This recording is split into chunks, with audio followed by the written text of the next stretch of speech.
Welcome to Taking Charge of My Cancer podcast, episode 22. I am Dorly Munoz, your host, and I have the pleasure to introduce you an amazing human being and a radiologist at UF Health in Gainesville, Reordan De Jesus. He serves as a section chief of the Neuroradiology department at the University of Florida in Gainesville. For this, after graduating as a diagnostic radiologist, he did one fellowship sub-specializing in general neuroradiology and a second sub-specialization in head and neck radiology. As such, he interprets imaging related to the head, neck, and spine regions, as well as performs procedures guided by imaging in those locations, such as lymph node and mass biopsies of the head and neck, as well as sample of spinal pathologies, such as tumors or infections. He also leads the imaging component of many multidisciplinary conferences, especially those related to head and neck, as well as brain cancers, stroke, neonatal, pediatric neuroradiology conference. He's very passionate about all aspects of learning how to live fully in the present moment, which transfers to the care of his patients, especially the ones that require a short physical presence, such as when performing imaging-guided procedures. He firmly believed that cultivating the deeper aspects of his life that will lead him to a life out of the ordinary with greater presence during any brief interaction, especially the ones that he has with his patients. He's always reminded that one of the greatest gifts one can give is to be fully and totally present and see all beings for the miracle they truly are. He loved anything related to the study of the soul, for which he's currently studying psychotherapy, using a compassion inquiry approach as well as Buddhist physiology. These have helped him bring an integrated approach to everything he does, where he sees a true connection between the body, the mind, and the soul. He's frequent traveling, learning a new language, and connecting with nature and other living beings. And I can talk more and more and more for hours about how amazing he is, but welcome, and I call him Danny, to my podcast. So I really appreciate you being here with me. Oh, it's a pleasure. It's a pleasure to be here. And this is a very beautiful act of joy and love that you're doing. So it's a joy to be here. Awesome. So you want to tell us about your mission? How do you end up being a radiologist and doing all the head and neck cancer patients and spine patients? Oh my God, the story. Okay, so it's an accident. It was an accident, and I remember when I graduated from medical school, there was the mother of a friend of mine asked me. She told me, "Then you remember to always be open," because I had these plans that I wanted to become a neurosurgeon. I wanted to do this, I went to that, and that was the most wise decision I had someone to tell me, is just to be open, because life always has unexpected. And as I started my journey to become a neurosurgeon, um, in the middle of my internship year, I decided, well, this doesn't feel like it's my path. And I was open to see what things were out there. And in a rare occasion where almost never this happens, there was an unexpected opening in Richmond, Virginia, in the radiology department. And I ended up entering, and I fell in love with it. I didn't know how much I was going to love it. And then I said I was going to become an interventionalist. And but then my passion always was neural. So I said, well, I'll do neural. And so when I graduated, I did a neuroradiology fellowship. And then after doing the neuroradiology fellowship, I wanted to keep growing, and I wanted to get into head and neck. So I came to University of Florida to do head and neck radiology.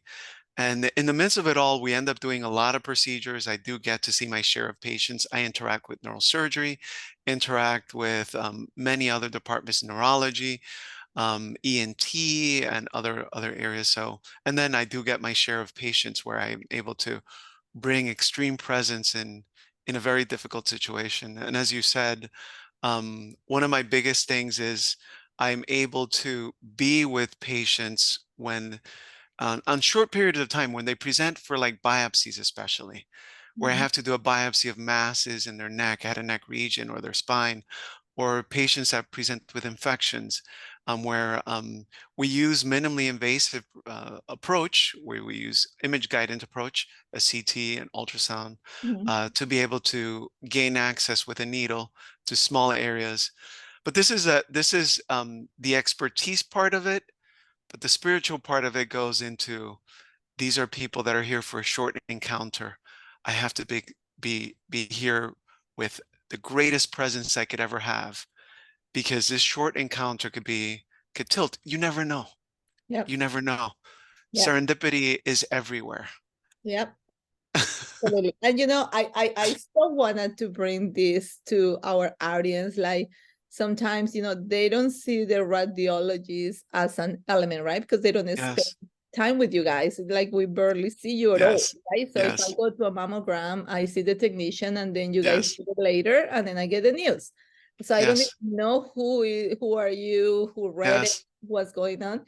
But I want to tell everyone, because I know you already for a long time since you were you started a fellow at US. I was a fellow when we met. Yes. Exactly when we met, and then just seeing your performance in a head and neck, just tumor board, and amazing how you just step up from like the regular, right? So you hear all these other tumor boards and the typical radiologist who says, yeah, whatever, this is what's going on, and you just give your opinion and period. You actually, not that you, how can I say this? It's kind of like you tell everyone, well, how about have you guys been thinking about ABC? Yeah. Have Oh you yeah. been looking into ABC? I can tell Yeah. you, Danny, in all the tumor boards I have been, maybe two of you are like that, which is amazing because it's like, Yeah. we're not just looking at CT or an MRI. You looking at the whole picture, and the The patient patient. is not a Yes. CT and an MRI. The patient has a story behind. And Yeah. sometimes when we are in this conference, I know things needs to be happen fast and we need to make or you guys have to make decisions on this, Yeah. what's best for the patient. But it is amazing how you get involved and you really challenge the surgeons and the radiation oncologists and the medical oncologists. Like, have you been thinking about this and this? Yeah. And that's amazing. So thank you Yeah. for doing this. Oh, for sure. And this is, so just for those that don't understand, is that we are the eyes of the physician to be able to see the inside of the body, the things that are not able to be seen clinically. So Mhm. we're their eyes to be able to tell them, okay, this is where there's a pathology, and then telling them the size and extent, and to be able to detect these lesions are become extremely important, because um, what people don't want is assuming that they have a disease that has not been detected to be missed, and where those eyes, and on the other end of the spectrum, to be able to know that there's a disease and to be able to give and say, this is the extent of this disease. Let's not waste whatever's left in time, this patient's time, Yeah, giving them this extra load of treatment that is not going to end up at the end. And this is using the scientific method to be able to say, going through this pathway is not useful. So why don't we give them whatever's left in his life for quality, and to be able to see that.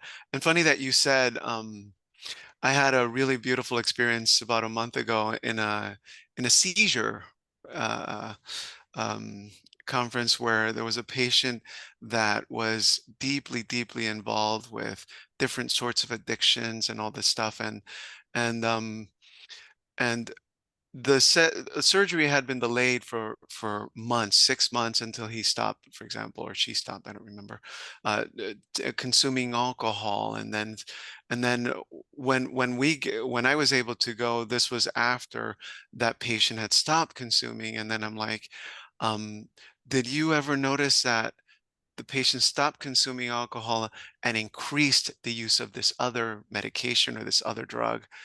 Um, and can you not see the amount of trauma? This is trauma all over and then I'm like, this person had this issue, this problem happening, this, and at the end, uh, I said, have we ever referred to see if there's any connection between the seizures and his trauma or her trauma? I don't remember, and their trauma. And then when I said that, I'm like, why don't we try fixing the spirit side of it and see what that does in addition to these? And then when everybody like, oh, yes, let's refer to this, let's do this, let's do that. And I'm like, I was a little bit afraid, but I'm like, no. there's a big elephant in the room and nobody's addressing it. Exactly, exactly. That was a big story. A big, for me, it Yeah. was a very, very big story. But Beautiful. I hear you every Tuesday for many years in Tumor Board, and that's exactly what you did every one of them, and I love it. I was like, oh my God, he's absolutely so right, or like it's so great that somebody else is saying, hey, have you guys seen this? Because sometimes, Yeah. again, it's not like they don't know what they're doing. It's like everybody tends to go into that tunnel vision of like, okay, Uh-huh. I'm the surgeon, I'm looking what I need to do surgery. I'm the radiation oncologist, I'm gonna see what I can radiate. I'm the medical oncologist, see what I mean? So Yeah. sometimes you gotta have that kind of whole vision of connection of all the pieces and not leave any piece out there. Yeah. So that's amazing Yeah. thing. And That's and the beauty of multidisciplinary conferences is the fact that everyone always brings something to the table. And this Mhm, is what I absolutely adore MDCs, because it's just everybody brings their own experience on their life mhm. into that situation to come up with one Yeah, treatment plan, which is exactly. beautiful. That's Yeah. absolutely agree to that. So, will you give us three valuable tips that you learned about your journey? 3 valuable tips. Wow. The first thing that came to mind were the 3 pillars of Zen, but there are so many things that come. It's just, gosh, I guess the big thing is to be here and now, because you never know where tomorrow is going to be. Yep. It's the biggest tip is to live today, because tomorrow is never assured, and the past is gone. You can't get it back with all the money of the world. Yep. And to be able to dedicate our lives to be able to be present and identify the things that take us away from that. I mean, the presence is just to be alive. To be here now is to be alive, and to be able to learn how to live today. And how do we live today? The only way is to, we have this thing inside that's always ma- uh, um, uh, planning. What am I going to do tomorrow? How am I going to achieve this? How am I going to do that? And we're never here. We live this virtual life. Mhm. And then that's one of the big one. The other one is the fact to know that and accept the things that you can't change, because everything changes. Mhm. Everything absolutely changes. Um, and for me, that's one of the big things. And the last one is to just be able to develop the awareness, this awareness, and noting that, um, to be able to tune into the moments that we're not here. Mhm. That, I think those are the biggest things that I've learned in my life, is is noting how everything is connected, and to just be there, and to just to pay attention. Those are the biggest lessons that I have in my life. Never stop learning and never stop healing. And when I say healing, is never stop trying to look and know that we're never made. We're always in a making. That's why they call us human being, not human done. Human I love done. We're being, and then we're also being here and now, and they're always changing, and there's nothing constant. The person that we are before this podcast is going to be a completely different person that we are after this podcast. And this is just in 30 minutes. Mhm. The rest of our lives is always going to be like water. Mhm. It's changing and changing and changing. So yeah, those are Awesome. my That's biggest nice. lessons. How about your more painful lesson?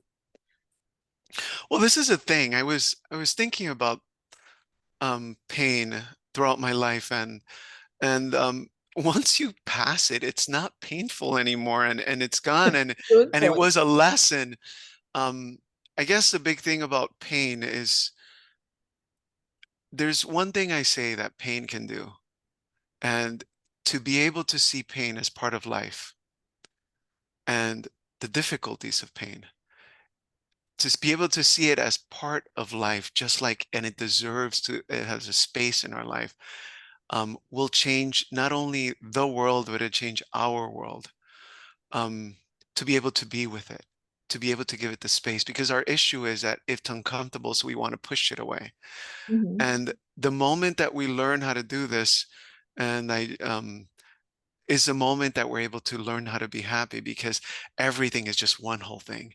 The place that joy comes from is exactly the same place that pain comes from, and it has a message. They both have a message, and whenever we resist it, we lose the message. and I'm still learning this. I just came from a 10-day silent retreat, and one of the most unexpected lessons I had was the first one. At the first day, I had the lesson of sadness because of my separation. That was one of the big things that I had recently. And that came up. I'm like, oh, I've been processed. So I sit down with it. The second day, I had a really blissful moment. But the third day, I had an experience of death. And that was so unexpected, where I was having this dream that if I had was I was in the room that they give us, and there was these three bowls of water on the bed, and it looked so real. And in the dream, I'm like, this is not real. But then in the dream, it told me that if I fell into the bowl, I would lose my mind and I would never see my family again. And it was terror, because I'm like, this is not real, but what if it is? And like all dreams, you kind of believe it. And I'm like, let me breathe through this and wake up, because I'm not going to fall into this bowl. And then eventually I woke up. Uh-huh. Wow. That's And then scary. it's super scary, and it's terror, not just scaredness, it's terror, because then it stayed inside me. And then I'm like, it's a kind of death, because it means that I'm never going to see anyone again. But then I had this inside, and I needed to process it and think about it. So then and after lunch, I sat down in the meditation hall, and I'm like, all right, let's talk about this, what happened inside of me. And I said, what was that? What's going on with you? What are you feeling right now? What do you need? And then I'm like, are you sad again? And then inside there's something that said, no, this is not scared. This is fear. I'm like, oh, you have fear. What are you afraid of? And then this voice inside me say, I'm afraid of death. And then it just inside me, I'm like, what does this mean? And then I'm like, it's gonna happen. It's gonna happen someday. And then I'm like, it's going to happen sooner than what you ever want, because it'll always be too soon, and it'll always be unexpected, and it'll always be unwelcome. And Yeah. then I'm like, and then I started thinking, and then I started crying, because my body, then I had this conversation with my consciousness separated, but still was feeling this pain of what was coming. And then I'm like, what can I do for you? Because, and then I'm like, nothing. And then I'm like, how about if I'm with you till at least the end? And I don't know what'll happen to us, but I'll be there with you. And then like, that's okay. And then I told myself, at least I will make it painless. And then I'm like, I can't assure you this, but I will try my best. But at least you know that I will always be there with you. And then my body said to my consciousness, I love you and thank you for this. This was after like half an hour just sitting down, just pouring my eyes. Oh my God. And What then a nice experience. it was such a beautiful experience. And then I said, this fear, we're going to spend the rest of whatever's left to be able to understand it, and so that when it happens, we're not going to be afraid. And then the next day of the retreat, the person that was leading the retreat said something that just impacted me. And he said, if you want to have a good death, you have to have a good life. And I said, that's it. That's it. That's, yeah, I'm going to spend the rest of my life having a good life and figuring out how that's done. That's it. That's my mission from now on. that's awesome. That's awesome. I love it. That's awesome. I'm gonna think about this all the time from now on. Has anything that you have that will be a value for our audience, without saying that you just been talking for 20 minutes with a lot of value to our audience? Is anything else that you think we talking, people is listen to this that more likely are living through cancer themselves, or they have a Yeah, relative who is yeah, dealing with this, or survivorship? So it's yeah, anything of yeah, value that you will add? yeah. I think the one thing is to always be there, to be there for what is. If it's sadness, just be there for the sadness. Know that that sadness is always a part of you, and it's not you, but it always has something that it wants to tell you. If it's pain, be there for the pain. If it's joy, be there for the joy. And it's always knowing that everything that has a beginning has an end. The pain is going to have an end. The joy is going to have an end. Sadness is going to have an end. The everything that has a beginning, but you're always there, seeing it come like like the sky. You're the sky, and then the clouds come and they just pass by, but you're always there. And whatever you're going through, whatever a family member, we all have family members that are going through difficult situation. I personally am going and guiding one of my family members through colon cancer. We walk together, and all I can do is just be there for him, and and just I'm here. I'm here every single step, holding his hand throughout the entire process. And we hold it for ourselves. So the best thing that we can do is to just be there and not let anything steal us from that moment of being there, because the moment is there, it'll be gone. It all always is gone. Um, and never stop healing, because it always has a lesson behind it. That's the other thing is behind the pain. You asked me what was the lesson. I'm like, that was one thing that I wanted um, to not miss. When I was going through the process of my separation, when we were dissolving our marriage, I was like, I don't want to miss the lesson. What's the lesson behind this? Mhm. When I'm going through the port of sadness, what does the sadness need? What is the lesson behind it? Because there's always a need. Mhm. Behind the need, once it's there, you identify the need, but you have to be there for it. Mhm. There's a lesson. The lesson is like it opens up, Mhm. but it's easy when we push it away, when you say you don't want to face it, when you say this is too painful, and that's okay, because sometimes things are too painful. But also have the compassion to know I can only go this far today, tomorrow I'll go this far, and tomorrow I'll go this far, and tomorrow I'll go this far. But always with the goal of being here and living until the end. Awesome. That was excellent. So great. You have some books that you would like to recommend? Oh God.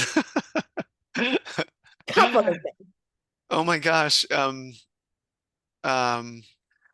there's so many books. There's so many I books. Each of know. them, this is the beauty of them. Each of them has always end up having, just like our feelings, there's always a lesson behind it. And I feel like I interpret that every single one of them always talk to me for some part of me. Mhm. Um, the one that I'm going right now is Tara Brach's Radical Acceptance. I absolutely love that book. It goes through many healing processes that we have. Uh, it it teaches us to be with everything, with fear, with joy, with anger, with life. That's one of the beauty, and it's a very well known book. I absolutely love that book. I love myself some Pema Chodron. All of her books are very so beautiful. Okay. Um, Welcoming the Unwelcome is one of the most beautiful parts of her book. The wisdom of no escape, not running away from anything. I love it. No Time to Lose, because that's another one of her books. It's just the present moment is just let's keep being here and doing, because we can't miss it. We'll miss Yep. it. We gotta live. Um, We gotta live there's every so day. there's so many. The Presence Process from Michael Brown is one of my favorite ones. Eckhart Tolle's books. I mean, the masters, these spiritual masters are amazing, and these books are the books that hold us in our growth and hold us, and whatever brings, when I say growth, is anything that needs to be integrated in our lives from the past, to be able to bring it and give it what was never given to us, or we haven't been given it, and to be able to heal is to make it a part of us. Those are the things that I love from books. Those are my part of my healing, is the books as well. Awesome. Perfect. If we now go to the other direction, how about movies? Movies. I love movies. I Yeah. love movies. I mean, movies have so many functions. I mean, one of the big ones is just to be able to sit down and relax and just Yep. be in a different world. Yep. That's exactly what it is. Yeah. I remember Avatar is one of my favorite ones, and Beautiful. Yep. I'm so in love with it, because I'm very passionate with everything that's alive. And I honestly believe that everything that's alive has the same right to be alive. Life wants to stay that way. A Yep. mosquito, a mosquito wants to live, and it's in its nature to bite us. A cockroach. Um, Oh. uh, uh, Everything that we find disgusting, but we're like, if you think about it, it's such a miracle that life, it's such a miracle. And you walk out and you walk and you see the trees. The trees wants to be alive. Everything that's what Avatar teaches us. Hmm. Yeah, And it's a movie. Yep. and you go through it and everything has its value and how connected everything is. That goes with all with my beginning is everything's connected. Um, uh, I other ones that I keep thinking about is a beautiful mind is a beautiful one. And Mhm. that one brought to reality of mental health. Um, uh, oh gosh, I can start thinking so many other ones. Um, Forrest Gump. Yeah, that's a It's great movie. that's That's a such a great good movie. movie. Good Good movie. Will Hunting. Good Will Yeah. Hunting is one that I always think about. Life is beautiful. The time of Nazis when one of these guys is there and he's there with his son and protects his son from being killed, but it also keeps his innocence. Yep. But it's such a creative way. It's such a beautiful, beautiful. Or what life can become. I love Robin Williams Uh-huh. and this whole thing again. He touches life after death and how he saves his wife and then his wife saves him. It's such a romantic, and then his son saves him and he goes through hell and all that stuff. It's just beautiful. So there's so many movies I could recommend. I know, can be all the time. Where can people find you? Huh? Where can people find you? Oh, I work at the University of Florida. Yep. I'm a neuroradiologist there at the University of Florida. um, right now, as I think we're always in transition. I will be there until life. I would love to stay there the rest of my life. It's fun. I enjoy what I do. I want to keep keeping it fun. Okay. Um, and we'll stay there. We'll stay there making it fun. When it stops being fun, maybe. Yeah. Yeah. No, hopefully not. And it's great that they pay me to have fun. So that's where I work, and that's what I do. Awesome. Awesome. Perfect. Well, this has been awesome. Thank you so much, Danny. It has been like super great to listen to you. And like I say, we can sit down and talk for hours because it's such a passion. I'm so happy about going through everything you're going through. And thank you so much for being here. Oh, it's a pleasure. It's a pleasure and a joy. Thank you. Thank you for doing this. This is Absolutely. this is only supported for everyone in this world. Thank you. Thank you. Thank you so much. You have a great rest of the afternoon. You as well. Thank you. Okay. Bye. Bye.